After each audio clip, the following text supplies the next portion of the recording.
नमस्कार, बहुत स्वागत है आप सभी का। मैं हूं आपके साथ नैना यादव, लेकर हाजिर हूं हमारा खास शो नापाक।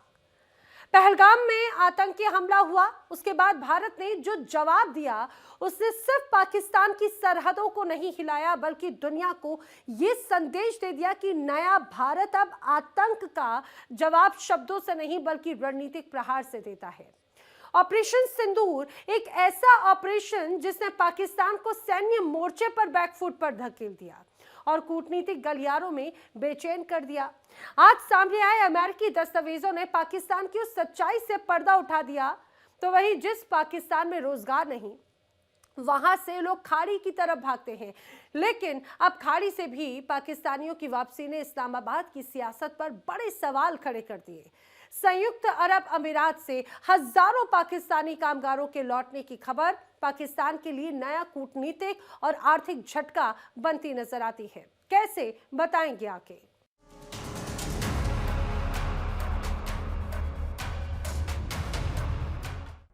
पहलगाम में आतंकी हमला हुआ, उसका जवाब भारत ने सिर्फ सीमा पर नहीं दिया बल्कि रणनीतिक तौर पर, सैन्य ताकत के तौर पर और कूटनीति के मोर्चे पर भी भारत ने जवाब दिया और उस जवाब से पाकिस्तान पस्त हो गया। भारत के ऑपरेशन सिंदूर ने पाकिस्तान की ऐसी नींद उड़ाई कि इस्लामाबाद से लेकर वॉशिंगटन डीसी तक हड़कंप मच गया। हर तरफ शहबाज मुनीर चीख रहे हैं। अब अमेरिका के फॉरेन एजेंट्स रजिस्ट्रेशन एक्ट यानी FARA के तहत सामने आए कुछ दस्तावेजों ने पाकिस्तान के उस झूठ की पर्दे उधेड़ दी जिसमें पाक सेना प्रमुख जनरल असीम मुनीर दावा कर रहे थे कि भारत ने युद्ध विराम के लिए अमेरिका से गुहार लगाई थी, लेकिन दस्तावेज कह रहे हैं कहानी तो बिल्कुल उलट है। पाकिस्तान के झूठ का जो झूठ है, पाकिस्तान के झूठ का जो पुलिंदा है, वो दुनिया के सामने आ गया। दिखाते हैं आपको हमारी खास रिपोर्ट और देखिए कैसे बेनकाब हो रहा है पाकिस्तान।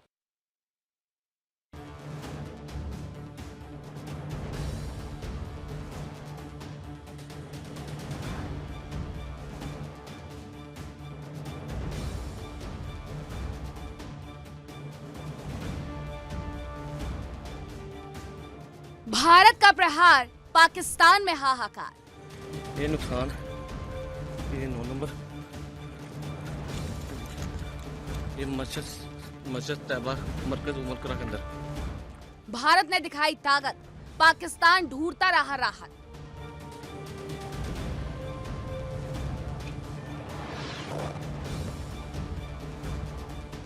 बारूद भारत का, बेचैनी पाकिस्तान की।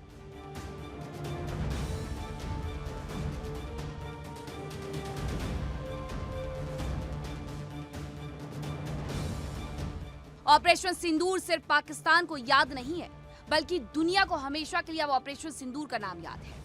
वजह है भारत की ताकत का एक और ट्रेलर। जी हां, भारत ने पहलगाम आतंकी हमले के बाद जब दमखम के साथ अपनी ताकत दिखाई तो दुनिया हैरान रह गई। पाकिस्तान लाचार हो गया, घुटनों पर आया पाकिस्तान आज भी करा रहा है।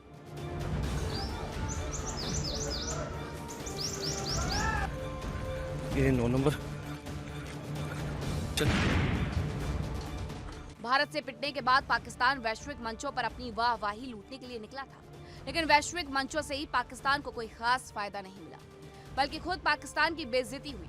अब 1 साल बाद पाकिस्तान की नापाक करतूतों का खुलासा हुआ है जो कंगाल देश की असलियत और आतंकी पैटर्न को दुनिया के सामने ला रहे हैं। 6 मई से 9 मई 2025 यानी वो 4 दिन जब भारत का ऑपरेशन सिंदूर पाकिस्तान पर कहर बनकर टूट रहा था, उसी दौरान पाकिस्तान वॉशिंगटन में डैमेज कंट्रोल मोड में आ चुका था। दस्तावेज बताते हैं कि पाकिस्तान ने सिर्फ 72 घंटों में अमेरिका में लगभग 60 हाई लेवल संपर्क किए। Pentagon, treasury, national security network, हर दरवाजे पर पाकिस्तान दस्तक दे रहा था। 7 और 8 मई को पाकिस्तानी राजदूत ने अमेरिकी अधिकारियों से मुलाकात मांगी। बहाना था क्षेत्रीय तनाव, लेकिन असली डर था भारत की सटीक सैन्य कार्रवाई।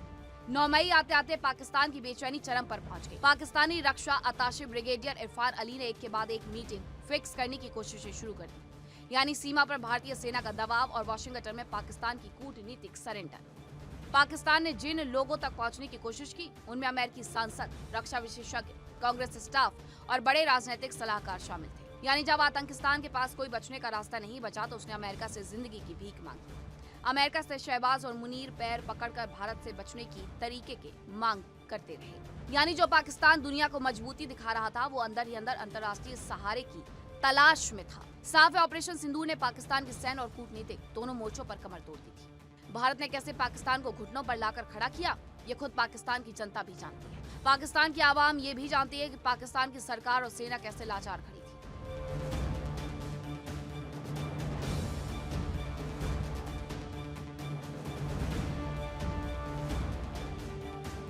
वो आपको बता नहीं सकता, क्योंकि वो कहते हैं ना कि पेट में से कपड़ा उठाएं तो अपना ही नजर आता है। ऐसे ही है। इसको देखना पड़ेगा हमें, इसकी वो कहते हैं ना कौन देखेगा? सर्जरी करनी पड़ेगी सर इसको। आपके बकौल, बल्कि मैं भी कहता हूँ, आपके ऊपर नहीं मैं बात डालता, मैं अपनी बात भी करता हूँ जी। सियासतदान हो गए गलत, फिर कौन इसे बेहतर करेगा? यानी आप पाकिस्तान को बिल्कुल खैरबाद करके या मैं खैरबाद करके चला जाऊँ? क्या समझते हैं कि 5 सालों में जी अवाम जो है उसके पास क्या इख्तियार है ठीक करने का? अवाम ठीक कर सकती है ना किसी भी वोट मुल्क का की। इख्तियार है, बोलने का इख्तियार है, गलत को गलत कहने का सर इख्तियार सर है। सर मेरी गुजारिश सुने ना। जी। अब सिंपल इसमें एक बात है जी। कि इस मुल्क को कौन ठीक करेगा? मेरे अवाम ख्याल से ठीक तो करेगी ना, हम सब ठीक करेंगे ना। इन 5 सालों में अवाम के पास क्या इख्तियार है? वोट का। जी 8 बोलने का। 8 फरवरी 2024 का इलेक्शन कैसा था? यही तमाम सवालों का जवाब है। बिल्कुल बिल्कुल, ये एक बड़ी बात इन्होंने की और बड़ा 9 सवाल। मई 2024 का मैं नहीं जानता इमरान खान कौन है, मैं नहीं जानता कि जबरदस्त। बानी पीटीआई कौन है, मैं नहीं जानता कि वो मेरा मुल्क कहाँ पे है, ये चीज मेरा मुल्क कहाँ पे पाकिस्तान सरवाइव कर रहा है। हम्म, सवाल ये पैदा होता है, हम जब ये बात करते हैं तो हम पीटीआई वाले हो गए हैं। ऐसे ही है नहीं नहीं, गलत है यार। ये चीज। बिल्कुल मैं वो agree करता हूँ। अवाम के पास एक ही ताकत है, CNIC, हम्म, उसकी वोट की ताकत है। ठीक वो है, कहाँ गई वोट की ताकत? जबरदस्त हो आप गया। सबको अगर आपका जमीर कहता है ना कि जो कुछ हो रहा है वो दुरुस्त हो रहा है, तो यकीन माने अपने आप को आप ना खत्म कर दें, क्योंकि इसके बाद जमीर की बात ही खत्म हो जाती है। ठीक है। लेकिन आपने सिर्फ लाज की बात की। मुझे आज तक गवर्नमेंट की तरफ से आटा फ्री नहीं मिला, मुझे गवर्नमेंट की तरफ से कभी बिजली फ्री नहीं मिली, मुझे गवर्नमेंट की तरफ से कभी भी आसानी नहीं मिली। देखिए, मैं अपने बच्चों की फीसें खुद देता हूँ, मैं अपने घर का बिजली का बिल पूरा देता हूँ, 1 रुपया भी माफ नहीं करवाता, टैक्स भी और पूरा- टैक्स भी पूरा देता हूँ, अपने कारोबार में टैक्स पूरा देता हूँ। इवन के मैं कोई चीज परचेज करने चला जाऊँ तो उसके ऊपर भी टैक्स पूरा देता हूँ, बिल बनवा के आता हूँ कि है। कहीं पे 2 नंबरी से टैक्स चोरी ना कर रहा हो ये इंसान। क्या बात है। तो हम तो पाकिस्तान के साथ ना दिलो जान से संसेर है, हमारे हुक्मरानों को भी हमारे साथ सिंसेयर होना चाहिए। और शायद यही वजह है, अगर कोई भी इंसान किसी कंट्री जो उसका अपना कंट्री है उसके साथ सिंसियर होता है तो तकलीफ होती है। अगर कुछ गलत हो रहा है उसे देख के तकलीफ होती है, बेहतरी करने की ख्वाहिश होती है, और ये दिल करता है कि गलत को गलत कहा जाए और सही को सही कहा जाए। आप इस 1 साल को निकालिए और पिछले 10 साल प्राइम मिनिस्टर नरेंद्र मोदी के याद करें। उन्होंने अपनी कौम के लिए, अपने लोगों के लिए जो खिदमत अंजाम दी है ना, मेरी ख्वाहिश ये है कि पाकिस्तान में भी कोई ऐसा वजीर आजम हो कि अपनी कौम के लिए खिदमत अंजाम दें। अब वो खिदमत क्या थी ये भी सुनिए। जो इंसान आम आदमी के साथ खड़ा हो, मैं उस आदमी की तारीफ करूंगा। जबरदस्त। जो इंसान आम आदमी के घर में आटा, राशन, रोटी Provide करे। प्रोवाइड करे, मैं उसकी तारीफ करूंगा। हमें ही खराब करना है, अपने पाकिस्तान को ही खराब करना है। ऐसा क्यों है? अभी जो जंग हुई है उसको देखते हुए आपको क्या लगता क्या है? जंग हुई है? हमारे ये जो सिविल लोग हैं वही शहीद हुए हैं ना, या हमारे ही बच्चे जो उसमें आर्मी में गए हैं वही शहीद हुए। इनको क्या हुआ है? आप मुझे बता दें, इनको हुआ क्या है? कोई इनका बेटा फौत हुआ है, कोई मुर्दार हुआ है, शहीद तो मैं नहीं कहूंगी।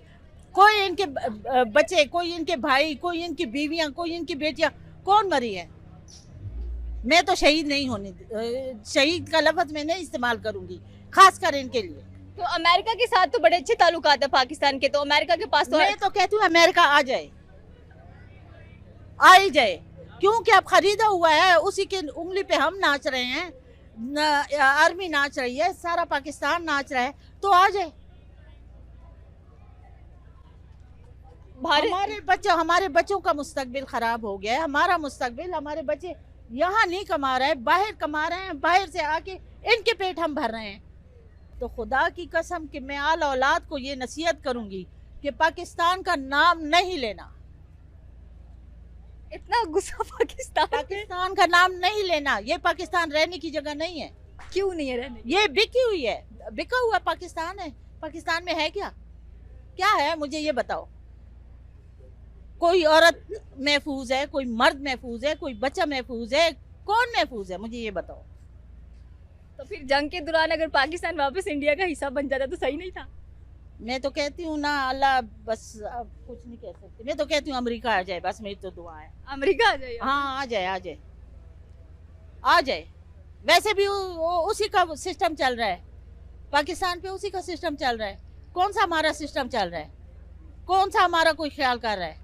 कोई भी नहीं कर रहा। तो वो आ जाए, कम से कम हर एक इंसान, औरत है, मर्द है, बच्चा है, अपना तो कमाएगा, खुद खाएगा, किसी के आगे हाथ तो नहीं फैलाएगा ना। हम तो सफेद पोश लोग हैं, हम तो वही बात है कि ना भूखे रह सकते हैं और ना जो है किसी से मांग सकते हैं। देखें, अगेन हम पाकिस्तान और इंडिया का कंपैरिजन नहीं कर सकते। ये सारे इंटरेस्ट की बात है। क्या ट्रंप का वो इंटरेस्ट है पाकिस्तान के साथ? तो यकीनन हम कहेंगे कि नहीं। हमारी फॉरेन पॉलिसी में जो निगोसिएशन है वो हमारे नेशनल इंटरेस्ट के लिए you can say is compromise, ठीक है। तो काफ़ी सारी चीज़ें ऐसी हैं जो हम खुद उनको जाके ऑफ़र करते हैं, तो उनको पाकिस्तान आने की, विज़िट करने की और चीज़ें निगोशिएट करने की ज़रूरत नहीं है। We always have been under pressure. हमारे इकोनॉमिक कंसर्न जो हैं वो डिफरेंट है। हमारा सर्वाइवल अमेरिका के बगैर इतना ईजी नहीं है। आप कह सकते हैं कि इतना ईजी नहीं है, बट अगेन हमारी एक स्ट्रेटजिक स्ट्रेंथ भी है। हमारे हमेशा डेविएशन होते रहते हैं। इवन समटाइम चाइनीज़ भी कंफ्यूज होते हैं कि यार ये किस तरफ इन्होंने जाना है, करना क्या है, बट हम उसमें बैलेंस भी कर लेते हैं, समटाइम नहीं भी करते। तो जो इंडिया की फॉरेन पॉलिसी है वो बड़ी क्लियर्ड है, उनके नेशनल इंटरेस्ट में बिल्कुल कॉम्प्रोमाइज़ नहीं है। और वो जैसे उन्होंने अभी आप देखें कुछ अर्सा पहले उन्होंने काफ़ी सारे इंडियंस डिपोर्ट भी किए हैं, और इस तरह शायद पाकिस्तानी भी करें, उनके प्लान में बाकी कंट्रीज़ के भी कर रहे हैं, लेकिन उसके अगेंस्ट इंडिया ने भी उनको रिएक्शन शो किया है। शायद अगर पाकिस्तानी होते तो कभी भी ना करते। जैसे अभी पाकिस्तानियों के वीज़ा बैन किए हैं तो हमारी गवर्नमेंट की तरफ से कोई ख़ास रिएक्शन नहीं जाएगा। अगर अपनी कौम को लेके देखा जाए और अगर आप अपने फॉरेन स्ट्रेटजिक रिलेशन देखते हैं तो मना करना भी इतना आसान डिसीजन नहीं होगा, स्पेशली जब आप ट्रंप से काफ़ी सारी फेवर्स ले चुके हों। देखें, अगेन अगर आप देखें इस टाइम जर्मनी की सबसे बड़ी ट्रेड जो है वो इंडिया के साथ है।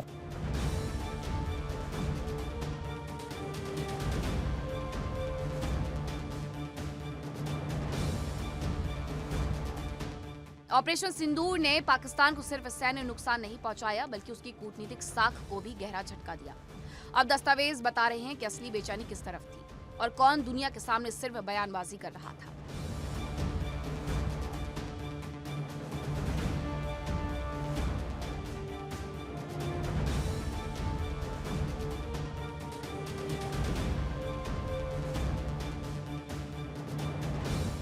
वो खुद कहते हैं कि हम जंग नहीं जाते, कहते हैं जिसने ये हमला किया उसको पकड़े। हाँ, आप बेगुनाह लोगों क्यों मार रहे हैं, ठीक है। और भाई वो हिंदू कम्युनिटी आप देखें, वो लंदन में मुजाहरे कर रहे हैं, क्या फायदा उनका? वो उसको मार दें, उसको मार दें, कोई फायदा नहीं है। आप मिलजुल के रहें। हाँ सर, मैं सिर्फ एक क्या कहेंगे, पानी का मसला हो सकता है। इसके बाद अगर हम बात करें, अगर जंग हो गई, उनकी इकोनॉमी देखे, हमारी देखे, मैं कहता हूँ पहले नंबर पे होनी नहीं चाहिए, लेकिन हो गई तो क्या आप लगता है दोनों साइडों पे मैं कहूँगा we want peace, no war. Because के अगर अब जंग होती है ना तो वो एटॉमिक जंग होगी और जनरेशन तबाह होगी। ओनली पाकिस्तान और इंडिया नहीं, सराउंडिंग में जो कंट्रीज हैं वो भी जाएंगे सारे।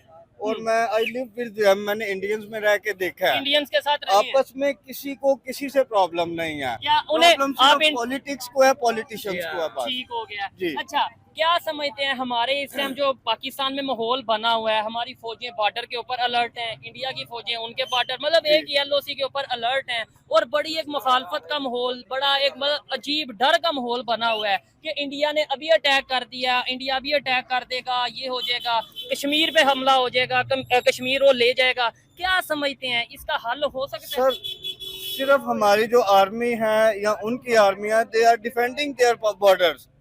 सिर्फ वो डिफेंड के लिए खड़े हैं कि हम यहाँ पे हैं, ठीक है। आफ्टर दैट कोई ऐसा चीज नहीं है, कोई शेलिंग नहीं है, कोई चीज नहीं है कि फायरिंग हुई है आपस में, फायरिंग हुई है, लेकिन वो लीपा सेक्टर में फायरिंग हुई है, लेकिन वो सिर्फ इसलिए कि they want to show we are here to save our countries, ठीक है। और बाकी ऐसा कोई मसला नहीं है। जो अवाम है, जो पब्लिक है, वो नहीं चाहती कि बाहर हो। जंग का माहौल है, ऐसे माहौल में जहाँ पानी की हमें मसला बनने वाला है, खतरा हो सकता है। दूसरी साइड पे उनके मसाइल आ रहे हैं, कभी खबरें आ रही हैं कि जी उनके जहाज हमारे बॉर्डर तक पहुंच गए, हमारे जहाज उनके बॉर्डर तक पहुंच गए। फिर खबरें ये आ रही हैं कि जी फ्लड आ गया है। बड़ा मामला ऐसा नहीं होना चाहिए, पता क्यों? हाँ, ये जानों का नुकसान है। और जैसे पहले भाई ने बताया कि वार हुई तो जनरेशन तबाह हो जाएंगे। ये वो जो कश्मीर में जो आबादी है ना, वो हमारे भाई हैं, उनको नुकसान होगा। जब हमारा कोई मेरी बात सुन ले, हमारा कोई अपना होगा, तकलीफ होती है ना, जब वो गोलाबारी करेंगे, जब उनके मरते हैं। बिल्कुल बिल्कुल, मैं इस बात से कब भाग रहा हूँ सर। शेलिंग करेंगे, कश्मीरी जो पॉइंट है वहाँ पे वाला अपना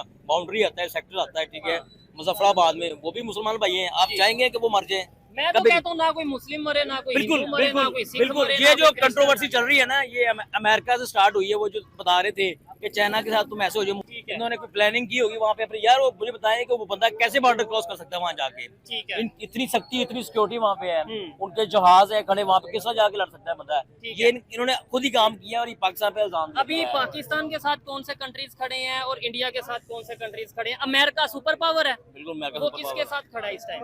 अमेरिका मेरा ख्याल में लग रहा है इंडिया के साथ लग रहा है मुझे। रशिया किसके साथ खड़ा है? रशिया इस टाइम है ईरान के साथ, पाकिस्तान के साथ। ठीक है, ये आप कह रहे हैं, लेकिन चलें वो तो देखते हैं। इसके अलावा अगर हम बात करें, सऊदी अरेबिया इस्लामिक कंट्री है, वो भी पाकिस्तान के साथ है। आपके ख्याल लेकिन से वो business पता है कितने चल मेरी रहे बात सुन ले, दो पॉइंट ऑफ व्यू से ये है कि जो आप देखें ना, जो फलस्तीन में है, फलस्तीन में जो जंग लगी है, हाँ। मस्जिद अक्सा पे कब्जा कर लिया है। अच्छा। ये चारों तरफ जो कंट्रीज आती है, जॉर्डन आता है, उर्दन आता है, शर्म आती है बंदे को कि जो जाके क्यों ना लड़े हैं। वो जो मुसलमान जो आगे जाके लड़ रहे हैं, बेसमान हो रहे हैं। आप भी आते हैं, क्या कहना चाहेंगे इस टाइम ये जो सारी गुफ्तगू चल रही है? मैं बड़ी बारीक बीनी से इसका मुशाहिदा कर रहा हूँ। हाँ। मेरा सबसे पहला एक सवाल इंडिया से ये है कि ये जो जंग इन्होंने रखी हुई है या जो लगाई हुई है, मुसल्लत की हुई है, सवाल ये बनता है कि ये जंग भी वही हाइब्रिड मॉडल के तौर पे होगी। इस जंग को दुबई लेके जाएंगे या पाकिस्तान ये आने की कोशिश करेंगे या नहीं करेंगे? वो कहते हैं कश्मीर हम आएंगे, कश्मीर आएंगे, पाकिस्तान साइड आएंगे। कश्मीर एक अलग मसला है, वो एक मकबूजा इलाका है, वो आज से नहीं है। जैसे कि आज भी हमारे चीफ ने कहा है कि दो कौमी नज़रिए को उन्होंने उजागर किया है। उस दो कौमी नज़रिए को उसको अपनी नज़र में रखते हुए लोगों को उसके बारे में उन्होंने बड़े वाज़े तरीके से बताया कि दो कौमी नजरिया आप किस नजर में देखते हैं? मतलब दो कौमी नजरिए से क्या मतलब है? हमारा जो दो कौमी जो एक हिंदुत्व है, उनका रहना सहना, उनका खाना पीना, उनका कल्चर हम मुसलमानों से बहुत ही ज्यादा डिफरेंट है। तो हम इकट्ठे नहीं रह सकते, हम कभी भी इकट्ठे नहीं रह सकते। तो पाकिस्तान की आवाम क्या कहती है ये तो आपने सुना। साथ ही पाकिस्तान का वैश्विक झूठ भी अब दुनिया के सामने है। अब देखना होगा कि पाकिस्तान अपनी ठप चाल अगली कौन सी चलता है। Bureau report, India daily.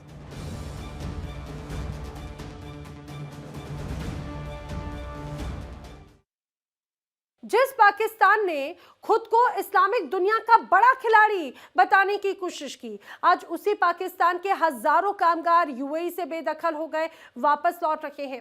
आरोप बेहद गंभीर है। गिरफ्तारी, हिरासत, बैंक खाते फ्रीज और फिर सीधे सीधे डिपोटेशन। और सबसे बड़ा सवाल, क्या पाकिस्तान की विदेश नीति अब उसके अपने नागरिकों पर भारी पड़ रही है?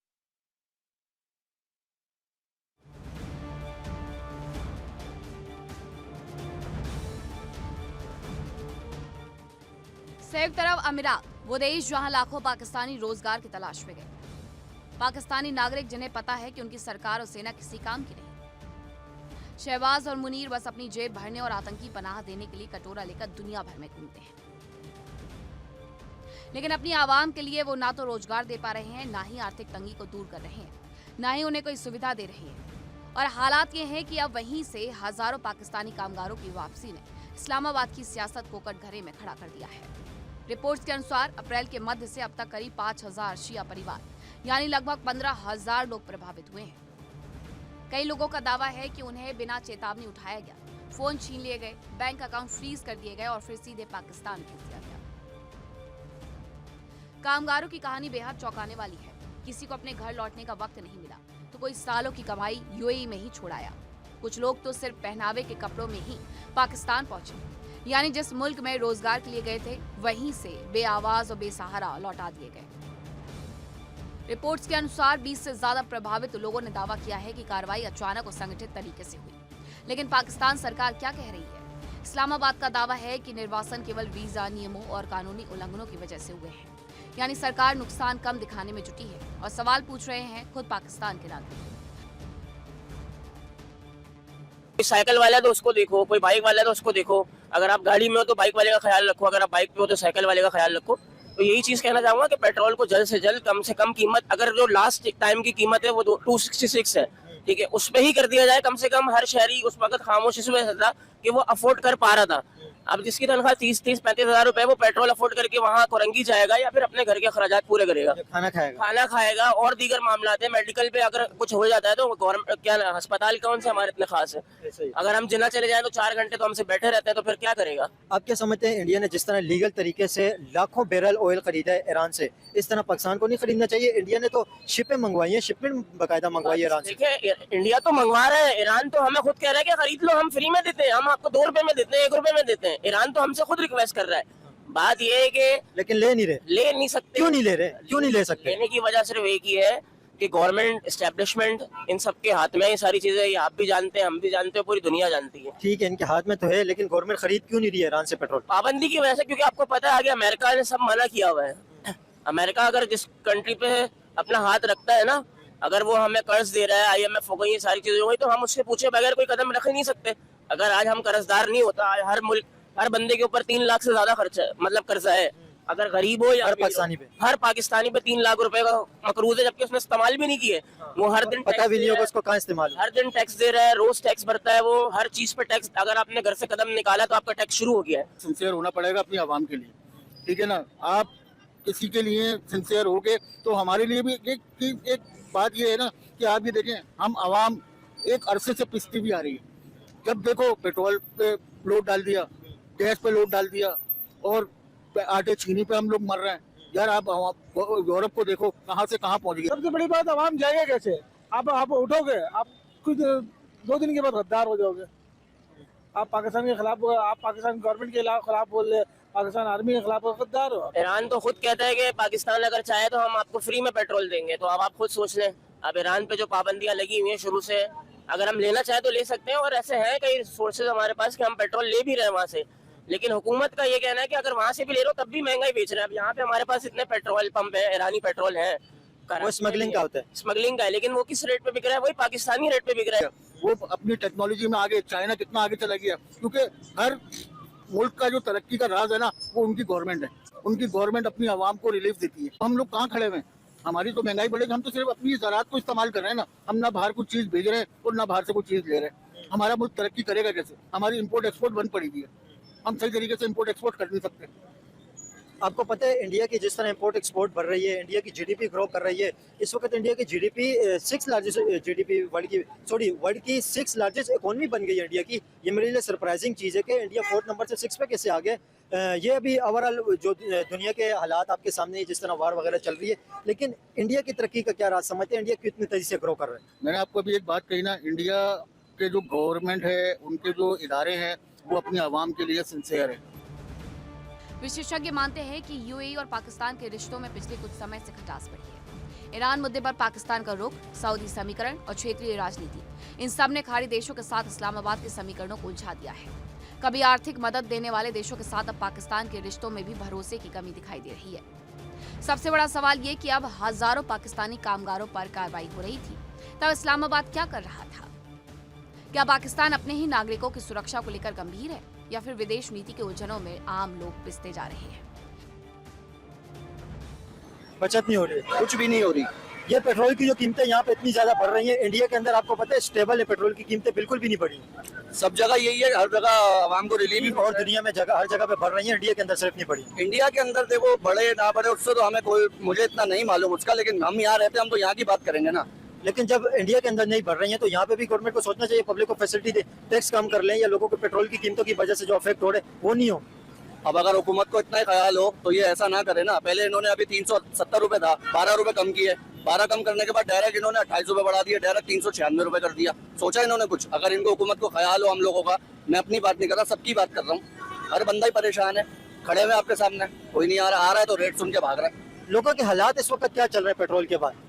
हालात तो बहुत बुरे हैं, बहुत ही ज्यादा बुरे हैं। सुने लोगों के खाने का भी रह गया, अभी लोग खा भी नहीं सकते। बिल्कुल, अभी तो एक टाइम का मिल जाए बहुत बड़ी बात है भाई। बेसिक चीजों से भी लोग इस वक्त रह चुके हैं। हर चीज से इंसान महरूम हुआ हुआ है, हर चीज से, पेट्रोल से नहीं, हर चीज से। बिजली के बिलों को देख लो आप, बिल आया आपका, करंट बिल है 1800 रुपए का, टैक्स लगा के वो 5000 रुपए पहुंच गया। मेरे अपने घर का ऐसा है, जबकि लाखों में बिल आ रही है लोगों को, लाखों में बिल आ रहा है। गैस आती नहीं है, गैस का बिल मेरा 1800 रुपए है, जबकि गैस है ही नहीं। एक टाइम पे भी नहीं आई है गैस। आती है बामुश्किल, रात को आएगी, शाम को 7 बजे आएगी, 9 बजे चली जाएगी, और 1800 रुपए बिल आया है 1 महीने का। बताओ क्या करें। अब क्या समझते हैं लोगों के हालात किस तरफ जा रहे हैं, ये मामला क्यों पाकिस्तान तरक्की क्यों नहीं कर रहे, पीछे से पीछे क्यों जा रहे हैं? देखिए, कुछ गलतियां हमारी भी है। आपके पास जो ऑयल पड़ा हुआ है, ये वाला अगर ऑयल 1 kg, ये वाला ऑयल अगर देखें कितने रुपए का है 1 kg? वो जो पैकेट पड़ा हुआ आपके पास, और ये वाला पैकेट एक कितने रुपए का किलो है? ये पहले 500 रुपए का था, अभी 560 रुपए का दे रहे भाई। इतना महंगाई हो गया। हाँ, 560 रुपए का किलो है। और जो पाकिस्तान जो तेल बाहर से मंगाते हैं लोकल, वो बोलते हैं इधर में साबुन तैयार कर रहे हो, आवाम को वही खिलाया जा रहे सस्ते के नाम पे। वो तो जहर खिला रहे आवाम को। वो 2 नंबर तेल है, 2 नंबर तेल है, जो गरीब आदमी खाएगा वो जल्दी मरेगा भाई। जाके लिबर्टी आप टेस्ट भी करा दो उसका। देखें, 2 नंबर ऑयल, कुकिंग ऑयल की बात हो रही है, और आपको पता है सबसे इंसान की जिंदगी के अंदर जो जरूरी चीज होती है वो हेल्थ होती है। तो जब अच्छा फूड इंसान नहीं खाएगा तो सेहत खराब होगी, बीमारियां फैलेंगी। गरीब लोग पहले से ही परेशान है, और ज्यादा सस्ते के चक्कर में हॉस्पिटल के अंदर गरीबों की तादाद बढ़ती जाएगी। तो पब्लिक ओपिनियन इस वक्त ले रहे हैं लोग किस तरह परेशान है। इर्द गिर्द अगर आप देखें तो ज्यादातर इधर राशन की दुकानें आपको नजर आएंगी, स्पेशली आटे की और दाल की, और तेल की कीमत पता कर रहे हैं। दालों की कीमतें इस वक्त क्या चल रही है? चने की दाल कैसे किलो दे रहे हैं आप? तो ये पाकिस्तान ही है जो हर मोर्चे पर फेल है। सीमाओं पर हमेशा अपने आप को बहादुर बताने की कोशिश करते हैं लेकिन फेल हो जाते हैं। अपने पड़ोसी मुल्कों को हमेशा धोखे में रखते हैं, धोखा देते हैं, तो वहां पर कूटनीतिक लिहाज से भी फेल हो जाते हैं। आर्थिक मोर्चे पर तो वैसे ही पूरी तरह से बर्बाद पाकिस्तान है, और कूटनीतिक तौर पर अपनी जनता के सामने जो जो झूठ पेश करने की कोशिश करते थे, अब वो भी सारे हथकंडे फेल हो जा रहे हैं। और अब तो जिन अरब देशों के दम पर लोगों को थोड़ा सा मुंह दिखाने लायक पाकिस्तान था, अब अरब देश भी पाकिस्तानियों को सीधे डिपोर्ट कर रहे हैं। पाकिस्तान की सरकार के पास में कोई जवाब नहीं। अब सरकार से यहाँ के नुमाइंदे सवाल पूछ रहे हैं, क्या पाकिस्तान की इतनी हैसियत हो गई कि जो कभी साथी थे अब वो भी उन्हें धक्के मारकर बाहर निकाल रहे हैं, सिर्फ पाकिस्तान के हुक्मरान और पाकिस्तान की आतंक परस्ती और सेना की नीतियों की वजह से। क्या कभी पाकिस्तान सुधरेगा? ये बड़ा सवाल है। आज नापाक में फिलहाल इतना ही, लेकिन इंडिया डेली पर खबरें आगे भी जारी है। देखिए इंडिया डेली 24/7 अब आपकी स्मार्ट टीवी पर। इंडिया डेली मौजूद है सभी डिजिटल प्लेटफॉर्म पर लाइव और लगातार। इंडिया डेली 24/7 हर दिन राष्ट्र को समर्पित।